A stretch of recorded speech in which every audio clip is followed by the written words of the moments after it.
Welcome to Vox Vomitus, also known as Word Vomit.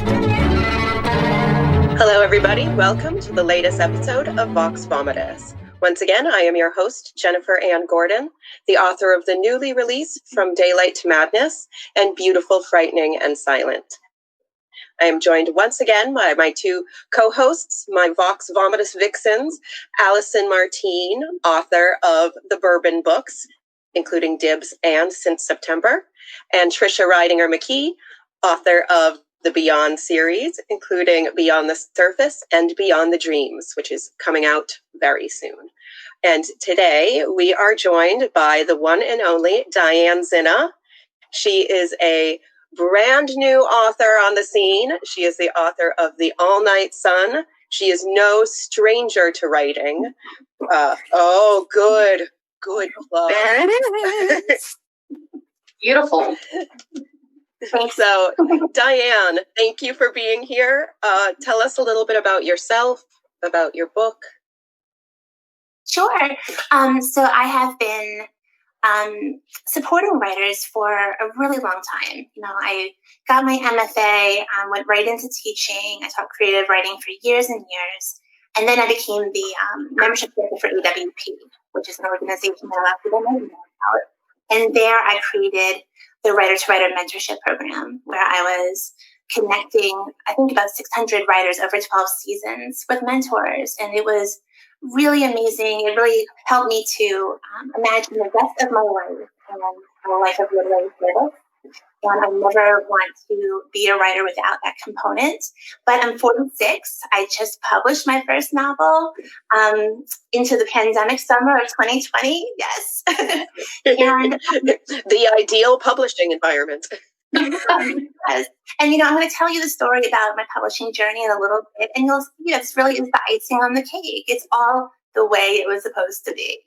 But The All Night Sun, this book, has been the book of my heart for 13 years. I started working on it about 12 or 13 years ago.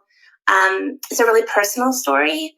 It's about a woman who is teaching creative writing in a small conservative college in Virginia. With me. And she's been long grieving with her parents alone. And into her life, into her classroom, walks this really exuberant international student named Siri. And they fall into a really strong friendship together, bonding over grief.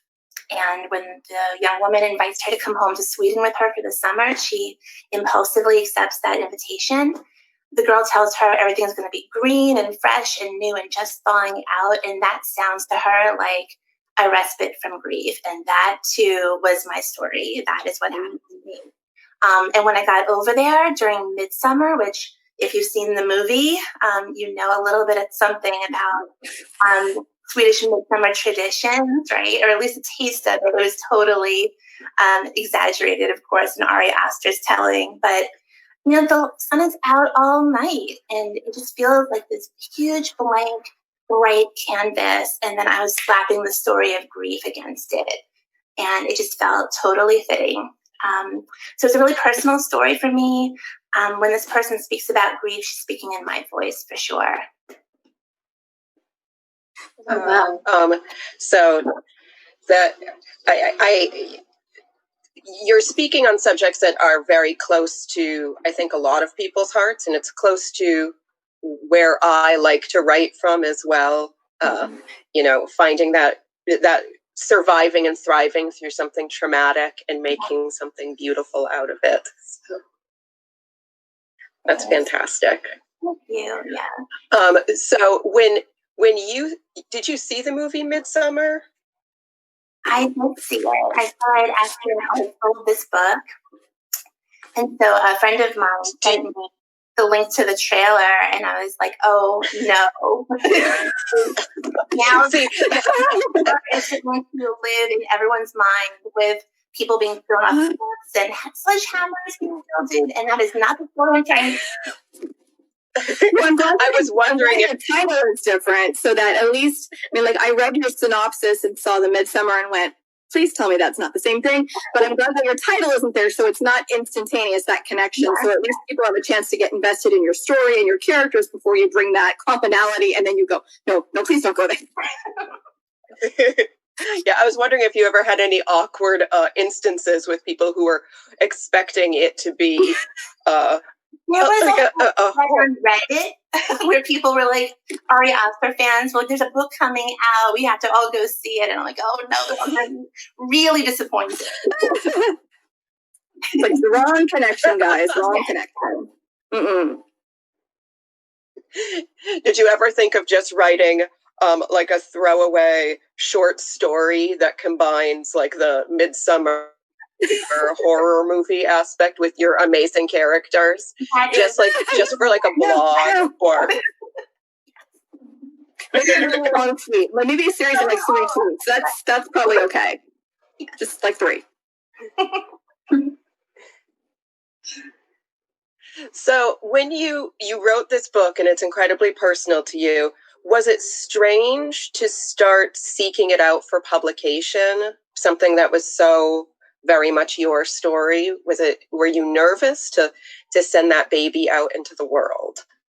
Yeah, for sure. I was. I mentioned I went and got my MFA right after undergrad. And, I didn't have a great MFA experience. When I was there, I was one of the only women in the program with all men teachers. Really? Yeah. Really? That's really surprising. Yeah, this was, 20 years ago. But I still was even thinking, when I went to school, and it was longer ago than that, there was nowhere I went that had all men teachers. So I'm really surprised that in a creative writing course of all things, we had male teachers. Well, it didn't start out that way, but after the one female teacher I had traveled down there to study with went on and took another job somewhere else.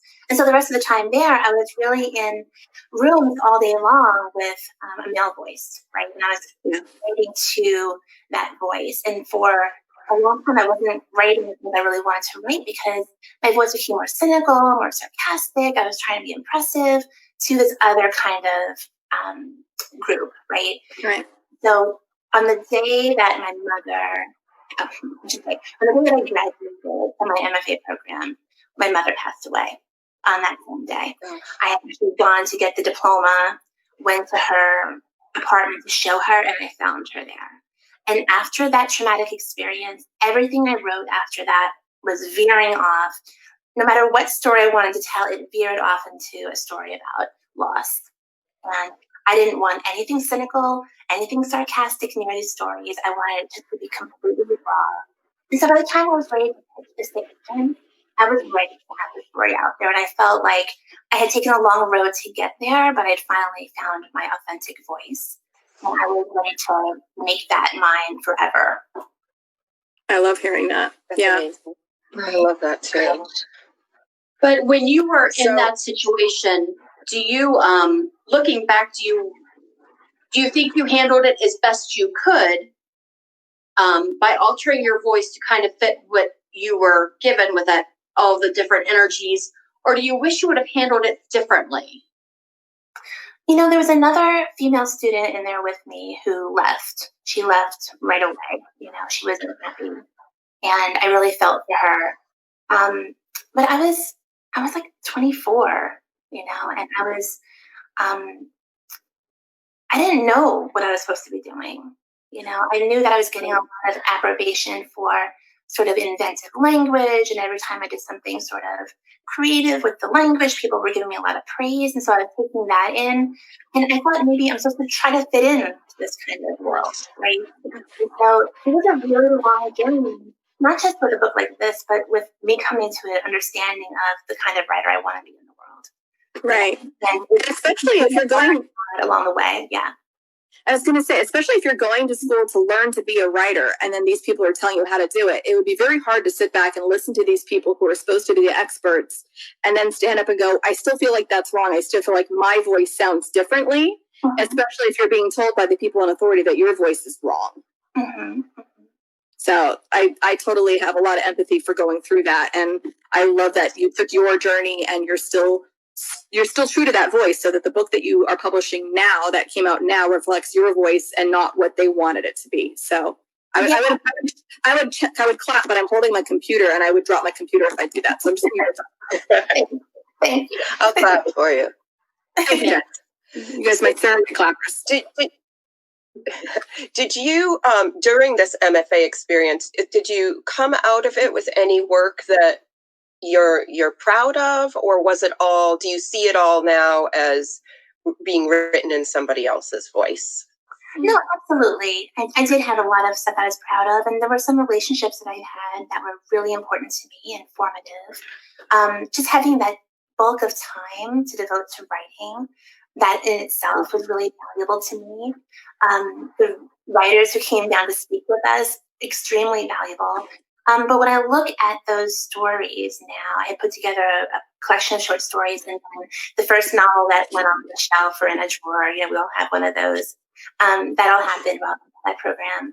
I can feel it being part of it.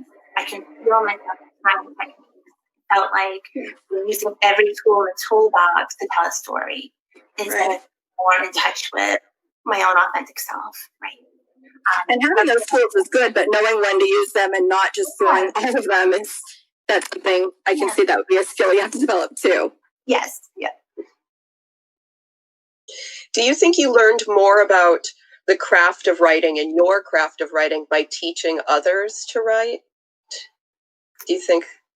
Every time I opened my mouth to speak in a classroom, whenever I was in front of a group and I could feel what it had been like to be a student who wasn't getting the kind of affirmation and encouragement that could have really bettered me, I remembered that and I wanted to be different. And so I really, it was very important to me to do the right things in the classroom, to bring people in, keep them working, even if they weren't producing the most original stuff. I wanted them in early creative writing classes just to keep writing, keep working through that in order to find their own voice. So yeah, absolutely. I learned a lot from teaching. It sounds like you were the teacher that you needed. Thank you. Yeah. I wish you could have been there for you. Somebody like you for you instead of the uniform voices drowning your voice. Thank you. That hurts me to hear. Thanks. Well, I'm getting back into teaching now. I've got a few classes coming up this fall.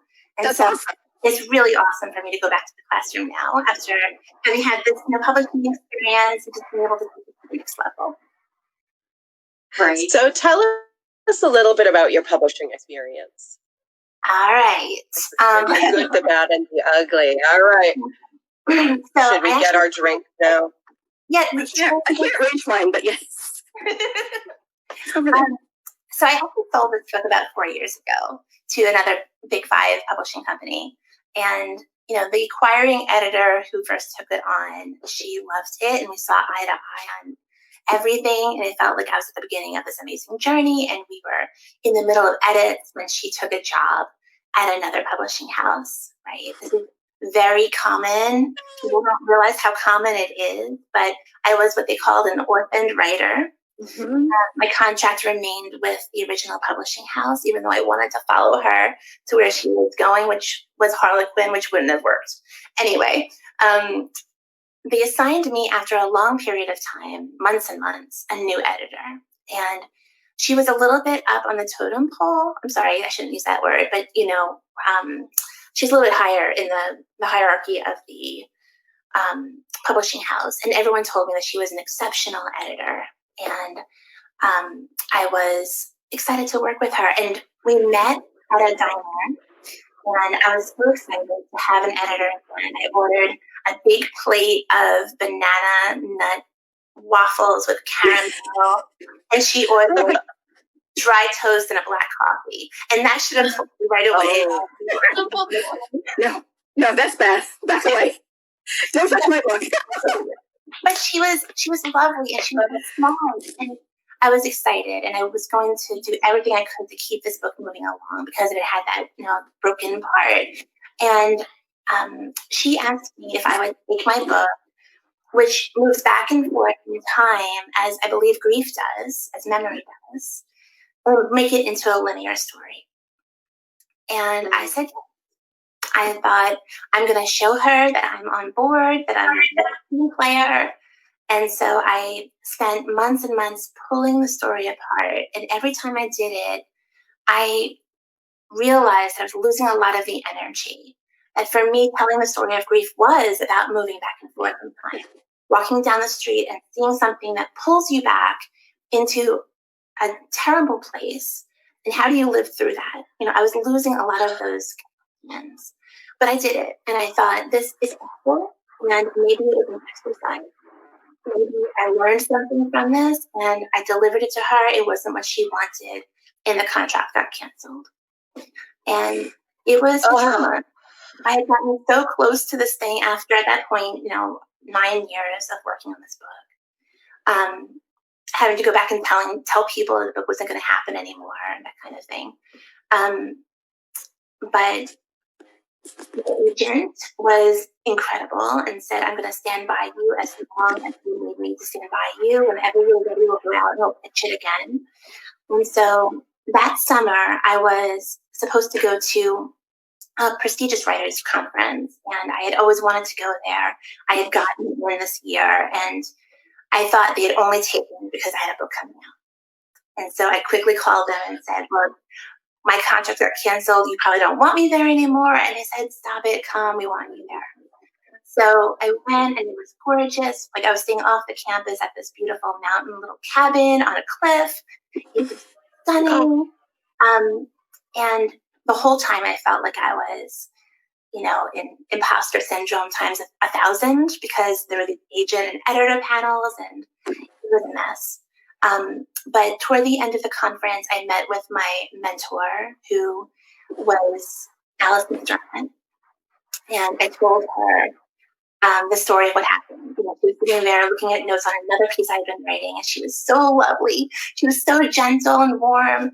It just all blurted out of me. I just told her the whole thing. I told her about the pancakes. I told her about the dry toast. And she cursing like a sailor on my behalf, which is one of my favorite literary memories of all time. And then she told me, take all the time that you need to make this thing yours again. It has been Frankenstein, and you need to find your way back to the story that you want to tell.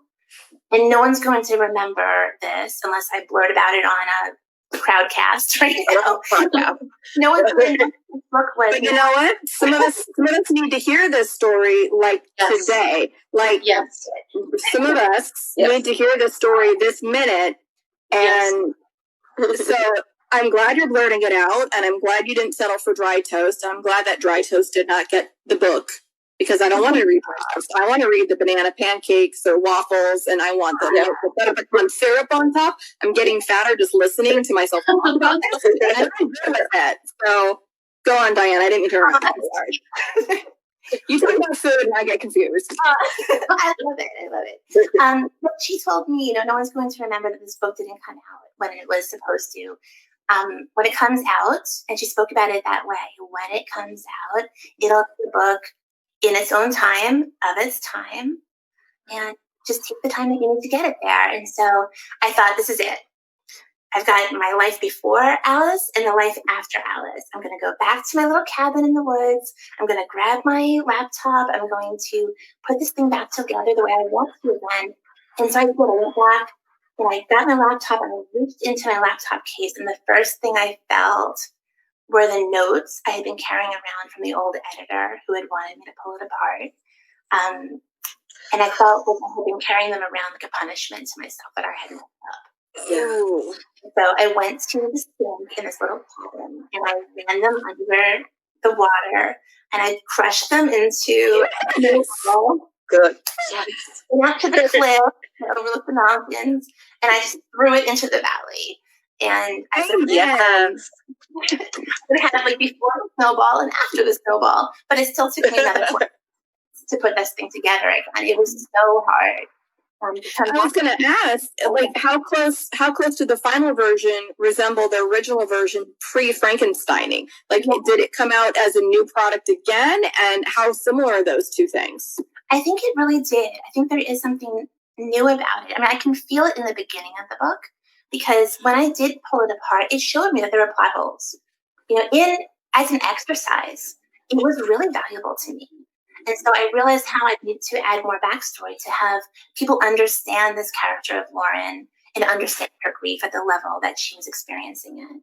And so that was really helpful to me. The very first part of the book, that's the section I think is the most changed from the way that it was originally.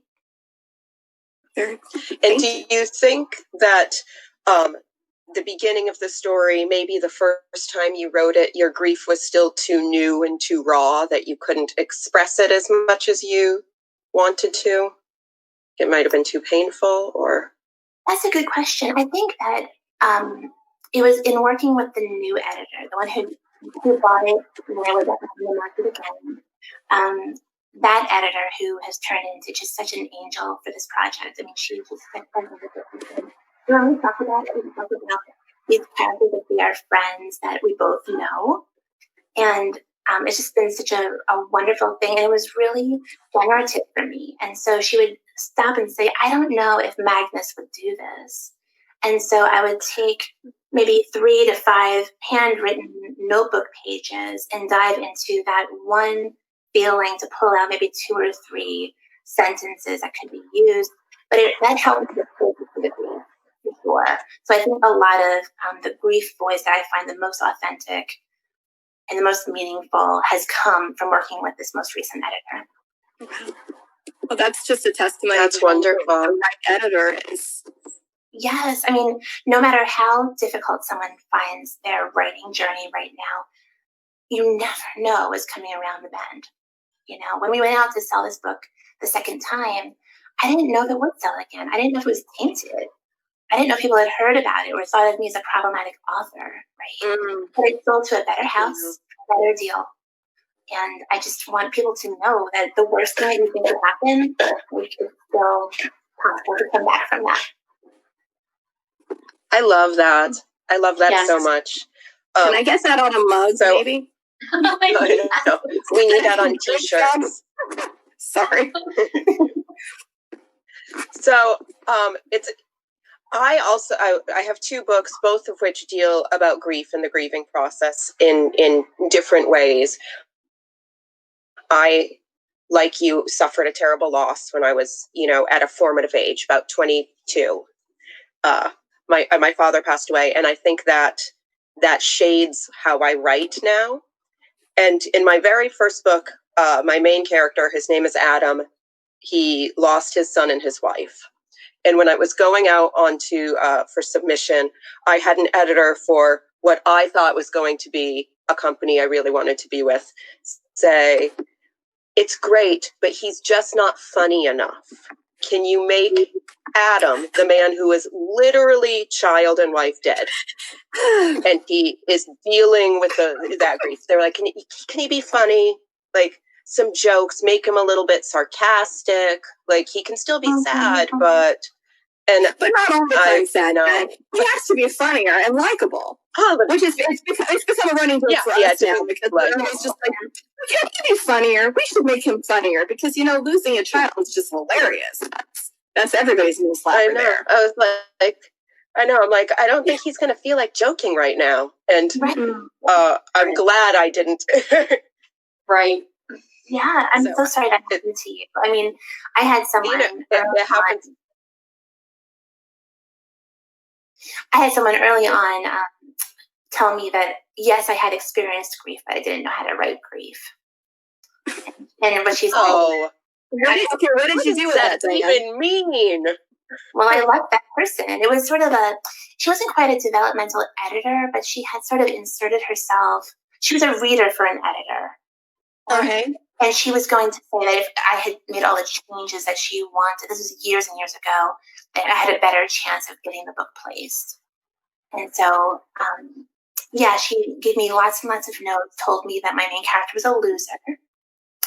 And is that when you raise your hand and say, the main character's me, so thank you so much for that commentary on my life. Right. I appreciate it. Now go away. And they tried to tell me a story about reader resistance, which I think there is to some degree in a lot of people, especially when you read memoir, right? People come and just gush at you with all of their depressive thoughts. She was saying that people have a wall up and they don't want to receive that from you. You have to like gently pull them in. And Lauren was in a place that if she was opening her mouth to speak, you know, she was going to tell you this story, you know, what she was trying to do in terms of keeping people at a distance was trying to have a wall up to protect herself, not to protect other people. And so I'm so glad that I was able to tell the story in the way that, you know, Lauren's voice is meant to speak, because yeah, there are some people, if I look at reviews now, they'll say similar things. You know, I was just too depressed, too sad. And there are other people who this was my story. You know, the first time I'm seeing someone who experienced grief like me represented. Yes. You know, it just, maybe it's not everyone, but it's enough for me. And I don't think every book has to be for everybody. It just has to be for the reader who needs it and wants it. Yes. And, Yes. Oh, I just want to cry or hug you. Yes. Yeah, crying and hugging are kind of hard on this, but that's okay. Don't cry on your computer, Jen, please. I won't. My manuscript's on there. So do that. Trisha, Allison, do you have any other questions for Diane? I had a question because I was looking about all of the mentorship stuff you do. I wanted to know about how you place people with that mentor that will be that encouraging voice. Because I've had opportunities for mentorship before, not for writing, so I'll just specify that. No one's ever offered me one of those. I would have jumped at it. But having that voice in your life, my mother passed away, so I also have always been looking for that mother figure for me, and finding someone who can speak into my life that way. Never come up with one. And when I've connected to some women, sometimes it ends up feeling more critical than uplifting. So how do you address that with finding that right match between mentor and mentee? Sure. I should say that I'm no longer with that program. I left AWP, so I'm no longer with Writer to Writer. But when I was creating it, I really was thinking about, you know, what kind of voice, what kind of person would I have wanted in my life? And so how would I find that person?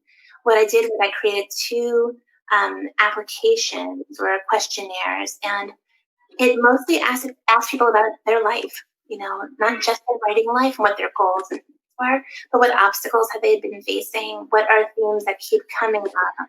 For example, like me, after my mother's passing, like every story I was going to write, no matter what it was going to be a story about loss. Right. So by asking someone, what are the themes that just keep coming up, they won't let you go, you get them to answer, you know, from the depths of themselves, you know, what have they experienced that they need to put on the page. And so I had the mentees answering that, and the mentors answering those similar questions. And I was able to find points of connection between these 2 writers as people and not just as writers, right? People writing in the same genre, right? But as people. And we had an incredible success rate. You know, I did 12 seasons of that program. One of the most recent surveys of it was something like 85% of people who came together for a 3-month period stayed together. It's going back to 2012 or 2014 when the program was. So that's amazing. A really good job of putting people together. And I think that if we think about people as people first, maybe even the genre doesn't matter as much. I love that so much. Yeah. Trisha, do you have any questions? I do. I read somewhere that one of your books that you would read, one of the series, was Sweet Valley High. And I was so excited. Says the blonde. I'm taking this in a whole different direction. Thank you, Trisha. Yes, for sure. So when I was growing up, I had this love of really dark science fiction, right? Like I just inhaled Bradbury. I just love dark science fiction. And then I also had the Sweet Valley High thing going on at the same time. So it was this really weird formative mix. And I think that you can see it in my writing today. You know, like everything I write is going to have some sort of like drama, love story kind of thing going on in it. But we're also going to go to some pretty dark places. Right? Oh my gosh. And Diane, you do that in the same book. Oh yeah. Okay, because I joke, I'm a science fiction writer that tripped and fell in the hot tub because I also write romance, but they're separate stories. So people always ask me, so do you put romance in your science fiction? I'm like, oh, no, I would never do that. But I know that some people do and do it quite well. So I've done that. Trisha does it. I'm just like, my sci-fi and my romance are just like, the closest they get is on my same computer. How about that? That's like that. So I just love the Sweet Valley High thing.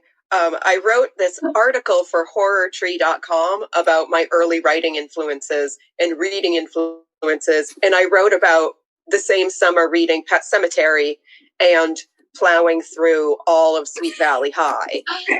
Me too. Those two things combine, and then you add in a little Flowers in the Attic, and Yes, that's what we have Jen right now. The way she explains so much. And this is what happens. I just want to jump in. I was going to say, book mail has been awesome in our house lately because I got Jen's book yesterday, and my daughter got the graphic novel of Babysitter's Club today. So she's in like an hour, and I'm going, all right, good. I can't get you another one that fast. Even Amazon isn't as fast as you are, kid. So sorry. Just don't give her my book. I wasn't going to. I won't want to read mine either. So Diane, did you say you were a Flowers in the Attic fan too? I was. I think we're the generation from Flowers in the Attic for sure. We're the generation. Yeah. The four of us, I think we're all right around the same age where it's like, yes, we are. Sweet Valley High, a horror novel, and Flowers in the Attic. Yes. That is awesome. It's a great generation. I was so I guess the big other day, I was kind of listening to him. I think I made some sort of graphic online, like the 4 books that were most formative to you. And it was like bizarro. It was just like, Flowers in the Attic, Sweet Valley High, The Once and Future King, which is that Arthurian lesbian, right? And then it was A Canticle for Leibowitz. I don't know if you Yes, I read that. Right. So dark, so dark. Why did I read that in 8th grade? You did that in 8th grade? I didn't read that till I was an adult. I mean, my mother only did about half-assed job of keeping books away from me. That like she'd say the Anne Rice and take it away, but then give me John Irving and forgetting what was in John Irving before I read it. But my daughter saw me making the graphic, and she saw the little picture of Flowers in the Attic with the girl peeking out of the attic window, right? Yeah. Story about